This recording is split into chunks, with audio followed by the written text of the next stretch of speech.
My beautiful buttons. I really love these buttons. And I have some pretty cool buttons.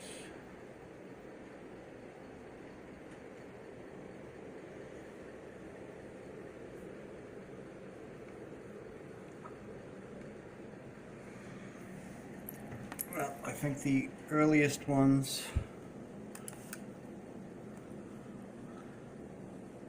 are my pewter buttons. They made those forever.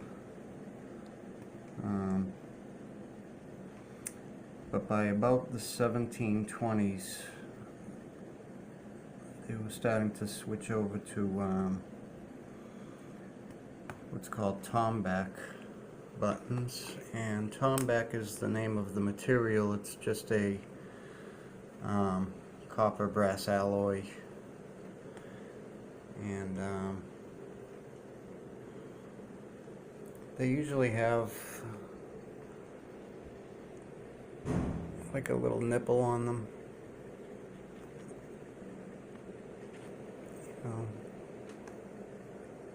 Where the shank goes in. And those were pretty popular till about, well, the late 1700s. And then they started more or less getting into the brass and copper.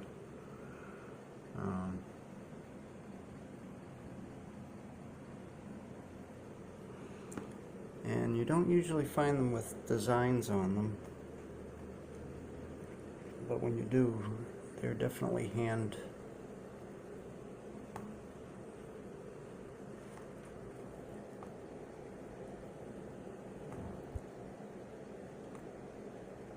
handcrafted. They don't usually have back marks.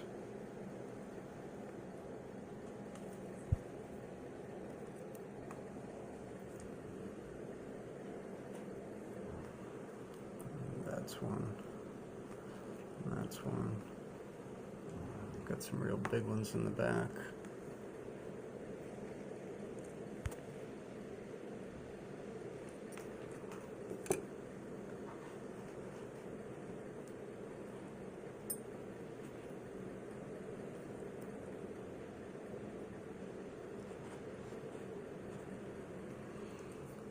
And those were popular till the end of the 1700s.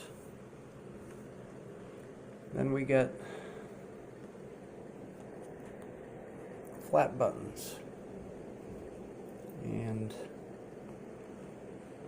you can see some of them have some pretty cool designs.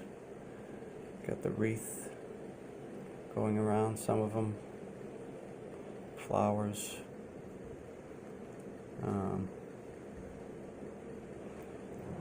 And the good thing about buttons is they can date the site. You know, if you don't find any coins, most of the back marks you can look them up, find out which company made them, and how, when the company was in business.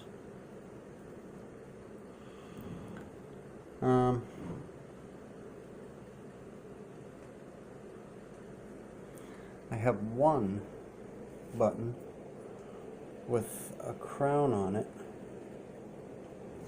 and once US, by the 1830s, most of the buttons were from the US, but until then, all the buttons had to be shipped over from Britain. So once we started making our own buttons,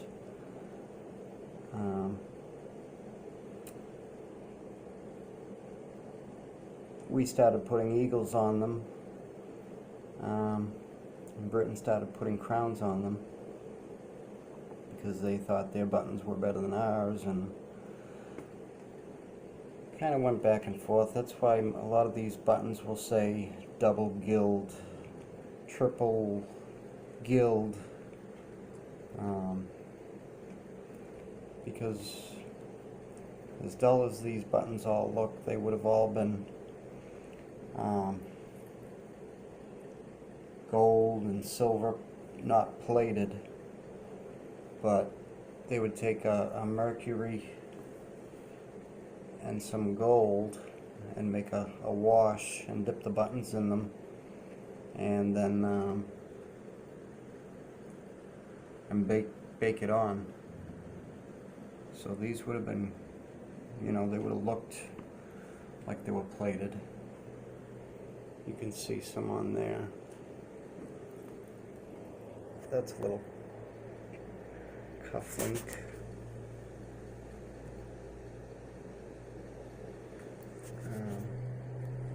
There's a little bit left on this button. I don't know if the camera will pick it up or not. Yeah, you can see it a little bit.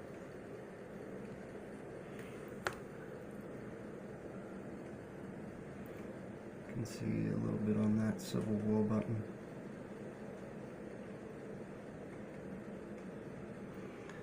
But anyways,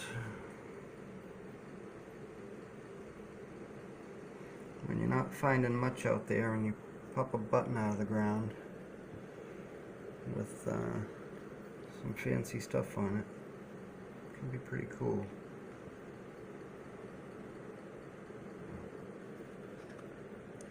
And the raised lettering is older.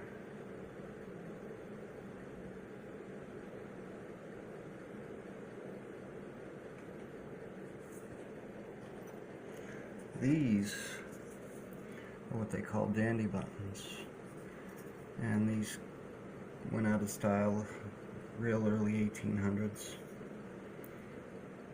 And they don't usually have much on them, but this one's got a little checkerboard type design.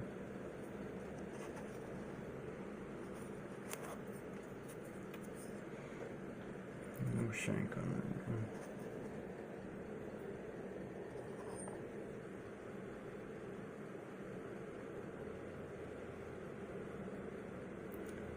Double plated.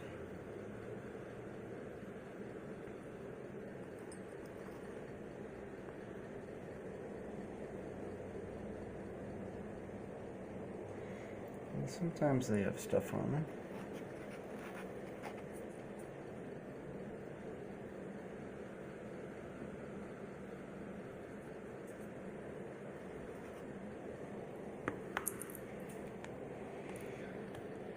Couple snaps there from the Scoville company, and the Scoville company made a lot of buttons for the Civil War.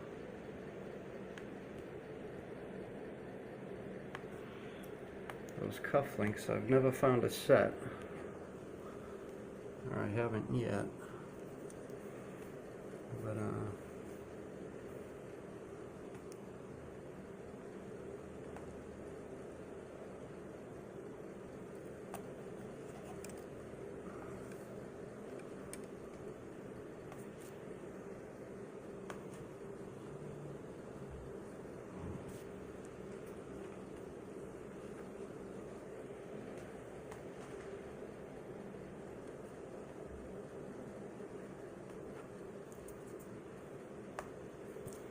this one, I think, is like a Chinese letter or a Japanese letter or word or whatever that is.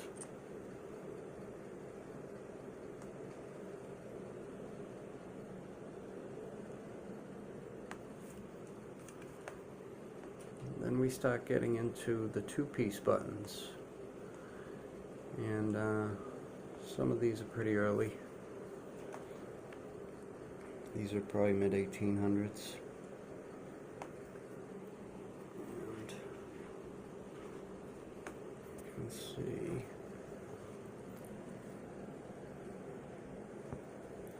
got a nice design. I'll get the shank with the second piece in the back.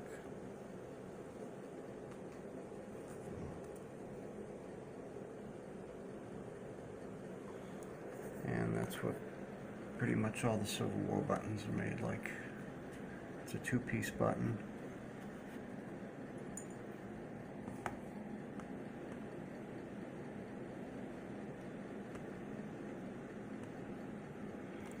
We've got a bunch of infantry, a couple riflemen.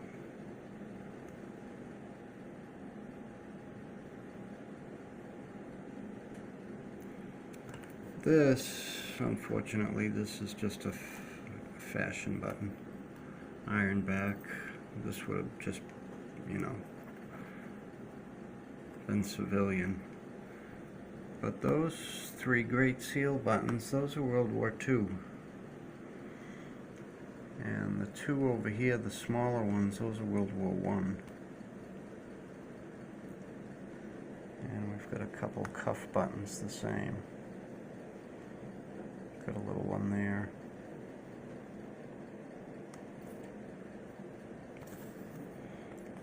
Little Civil War cuff button. There's another one there, but unfortunately it wasn't in real good ground. So just cleaning it, it just fell apart. That's a little World War I cuff button. And these here are just, these are civilian. These are Lanker buttons. These are ball buttons from the Civil War.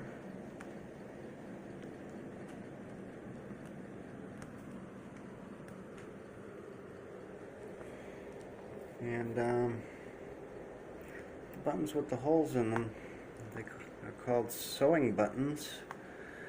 And those were probably on Long Johns.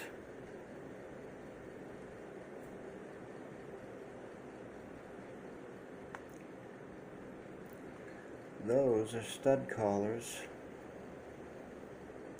Collar studs, I mean. And they started making those as far back because they used to have a removable collar. And that's how they used to snap it together.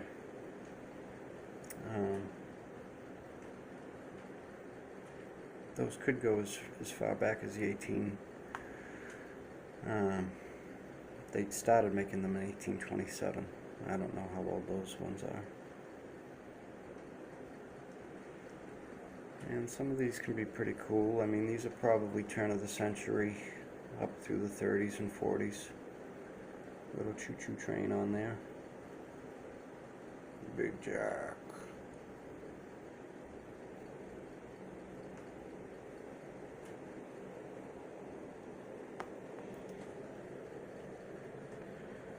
And this one here is probably my favorite.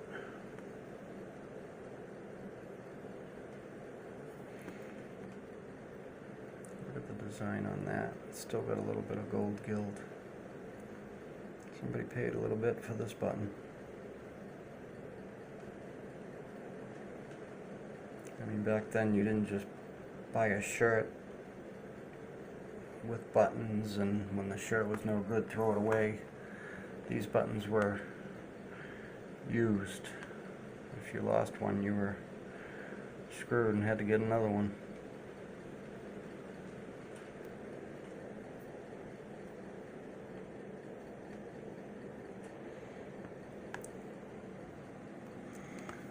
So I would say these earliest ones may go, who knows, 1750s, right through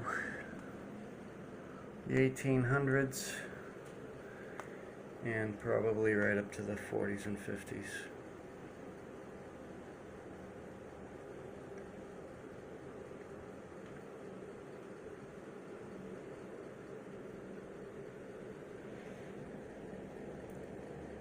I like that one with the crown on it.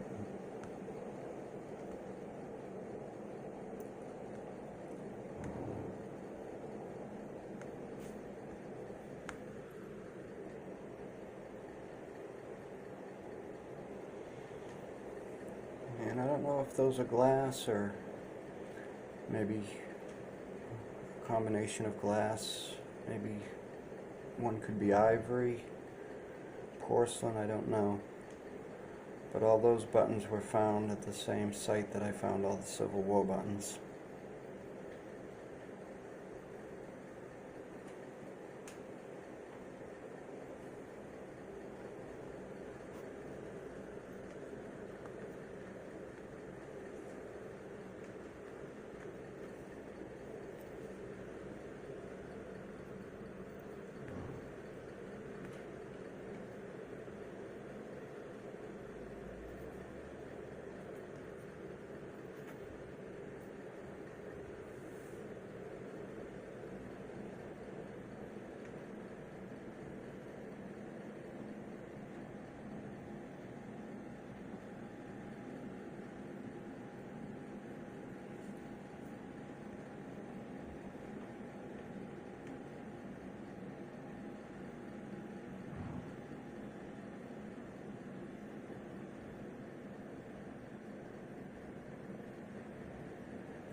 Scoville.